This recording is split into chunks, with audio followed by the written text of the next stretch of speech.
guys, Ashley here from ASMR. Welcome here back to my channel. I hope you're doing well.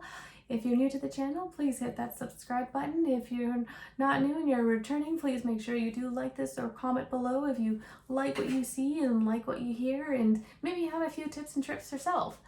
I'm more than happy to hear about them. So today I am going to be talking a little bit about how to overcome the ego. There's lots of variations, and this is just a couple of them that I think are also very important tips. So tip number one, never compare yourself to other people.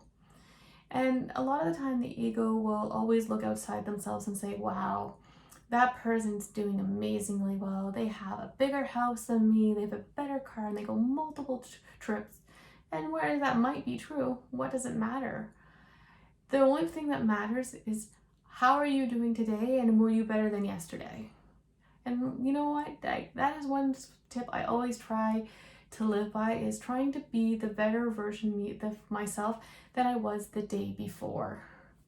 So if I can look at myself last year where I am today and say that I'm still doing great and I'm still doing good, then you know what? I'm doing great.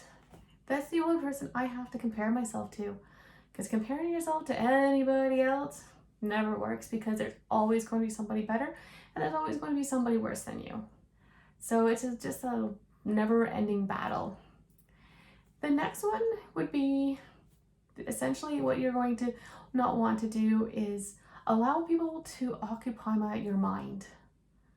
So the ego, sometimes when somebody breaks up with you or they've done something wrong with you, the mind wants, or not even the mind, the ego wants to hold on to that negativity and wants to dwell and wants to overthink. And being somebody who was an overthinker, like I used to overthink everything. Every little detail in my life, I would overthinking. And that would cause a lot of anxiety and a lot of depression. Because when you're overthinking about somebody who probably is not thinking about you, and I'm sorry to say if that hurts, especially if you're going through something horrific, right? And it's really hard. And honestly, the only person that suffers is you, and being the victim is never fun. So overcome the victim is always a good idea, because there's a really great quote that I read somewhere, that you wouldn't allow a thief to enter your house rent-free or live in your house rent-free.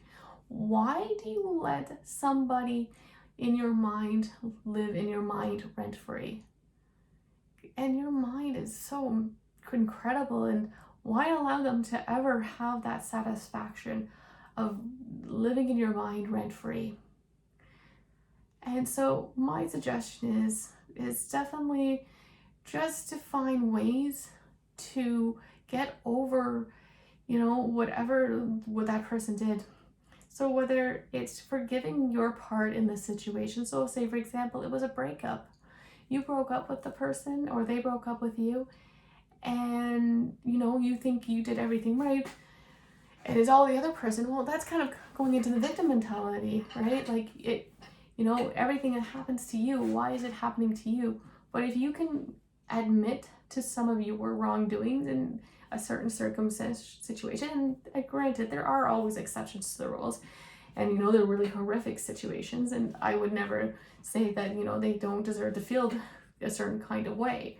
But when it comes to most situations, I think playing the victim mentality can be very detrimental to you, because if this person isn't in your life anymore and you're still allowing that person, or even if they are somewhat in your life, and you let that person play out in your head over and over, well, they're winning. They win. And the only person that suffers is you. So ways that I have gotten over situations where I've been wrong done, or where I felt like it, is I took ownership.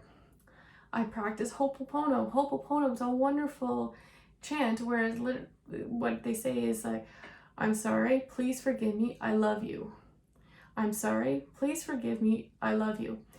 And you don't have to say it to the person, you just say it to yourself. So whatever this person did to you, you're forgiving their actions and you're letting it go. And sometimes I absolutely know letting go is so hard, especially when the situation's so horrible. But it doesn't do any service for you if you don't let go. And I mean, if it's something really horrific and something really did bad happen, there's nothing wrong with going and getting help. Seeking help, like even therapists have to get help from time to time. And I think it's important because your health, your sanity, you as a person is very valuable, and that is important for you to get that support. Another thing that I would do if you're looking to get over something is find something that you're passionate about and go for it. When I was wronged and I wanted, to move forward, I took courses in school to better myself, because it goes back to the first point. I wanted to be better than I was the person I was last year. And to me, that meant taking courses. For you, it might be picking up a hobby, or I don't know, learn how to cook. Like, I guess that's a hobby. But that is just another really great way to work out whatever's happening in your life. Another thing you could, and number 3, of how to, overcome the ego, is know that everything is going to be fine. Overcoming the ego is basically letting go. If the ego doesn't want to move forward, push yourself to move forward, right? Like if you're really wanting something in your life and the ego is saying, well, you're not good enough, or that little voice in the back of your head is saying, well, you couldn't do that, maybe try. Maybe getting up and going, like if you think, I want to learn how to cook and I don't know how to cook, but everybody always told me that I was the worst cook, and I'm just going to stay in my comfort zone. Try going out and cooking. Or if you are always hanging out with the same people and they always tell you the same thing, maybe venture out and meet new people. Not to say that your friends or family or whoever are not great people, but if you're always staying within your comfort zone, you're never allowing your ego to grow. You're never allowing yourself as a person to grow. So the great opportunity is to get to new people, going out of your comfort zone, because the ego, its biggest purpose in life, and there's nothing wrong with the ego. Ego is actually a good thing, because it does sometimes when you're in a bad situation, it protects you from certain situations. But sometimes you need to kind of go against the ego and try something new. Try something that pushes you outside your comfort zone, because we don't know what's outside our comfort zone. And even if your friends and family think it's a weird idea, or if it feels right to you, then it is right. So you should do what makes you feel comfortable, what makes you happy, whatever grows you as a human being. This channel, for example, is out of my comfort zone, and I did this because I wanted to show myself that it's something I can do, and it's something fun. It's something that grows me as a human being, and by me helping you, you help me, and as a channel, as a community, we'll grow all together, and I think that's wonderful. I absolutely think it's wonderful.